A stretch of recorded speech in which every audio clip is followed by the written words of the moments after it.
ANZ Bank has reported a record full-year profit of $2.3 billion. To discuss the result and economic outlook, Chief Executive Antonia Watson joins us. So, $2.3 billion, a lot of money. How did you get there?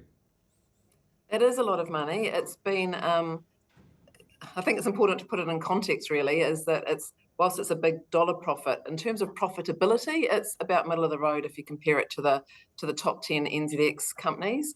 It's been, how did we get there? It's been a reasonably strong year economically for New Zealand, and banks tend to reflect the economies they're working in. So while there's a lot of dark clouds on the horizon, what we've seen during the year is still some pretty strong housing growth, especially in the first half and early in the second half. And then you've seen interest rates increasing, which tends to expand your margins a little bit in the way they contracted on as interest rates decreased. And you've also seen Kiwis still willing to spend, and I think that's what the Reserve Bank's trying to put a bit of a dampener on at the moment with the rising interest rates, so that we dampen that inflationary monster a little bit. Have you noticed a pullback in lending though?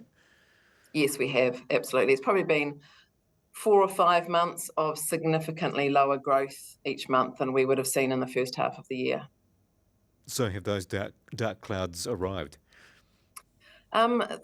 They've arrived in terms of, increasing interest rates, meaning people have got less capacity to borrow, so capacity to borrow less money, so therefore they're not necessarily going to get the house they might have wanted otherwise. So that's put a dampener on it. I think the general uncertainty, everyone's expecting interest rates to keep going up for a period of time. The inflation number last week surprised in the wrong direction. So we've heard the governor today talking about one of the almost necessary outcomes of dampening down inflation will be an increase in unemployment. So there's all those little things. We have seen house prices come back a bit, and our economists are predicting about an 18% reduction in house prices. So all those things add up to less confidence. We've still got 57% of our home loan customers on a fixed rate beginning with a 2 or a 3. So within the next year, they're going to come off and find themselves on a rate that might begin with a 5 or a 6. So all those things added up are those dark clouds that I refer to. You've increased your provisions for bad and doubtful debts.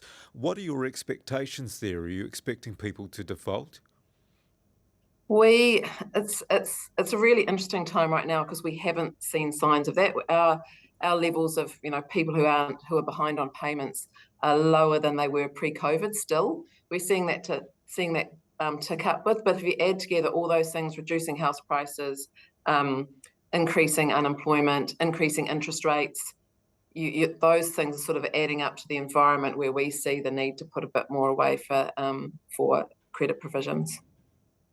Economists are expecting the OCR to possibly nudge to 5%. What does that mean for your mortgage rates then? Have you peaked, or is there still room to grow? I'd say if the OCR keeps increasing, there's still room to grow, and that's effectively the point. That if we weren't increasing our rates along with the OCR, I think the Reserve Bank would be pretty upset that they're not going to be achieving what they want to do, which is reduce people's ability to have discretionary spend and therefore tame the inflation beast. So mortgage rates with an 8 or 9 in front?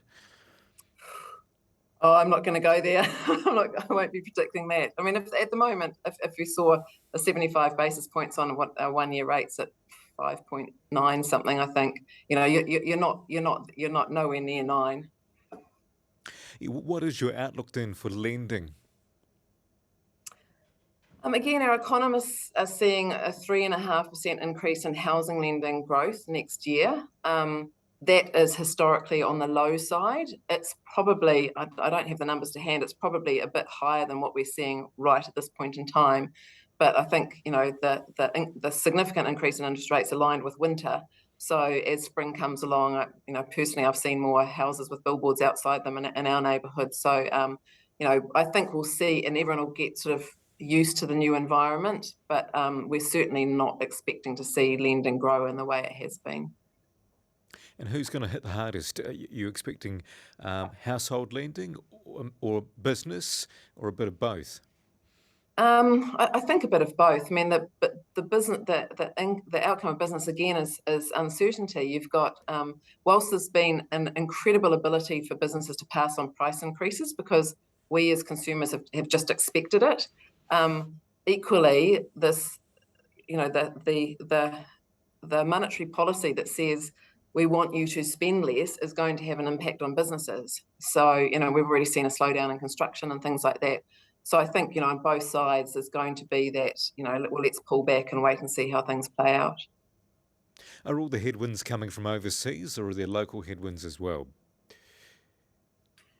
I mean, it's a bit of both, isn't it? I mean, there's some domestic inflation and definitely some international headwinds. And, we're a very small open economy at the end of the world. So we're very exposed to what's going on in the world. But again, I think perspective's quite important. We've just had our CFO and our treasurer in Europe, and they've got issues over there that we just don't have because we've got, we produce our own electricity. It's nearly all renewable.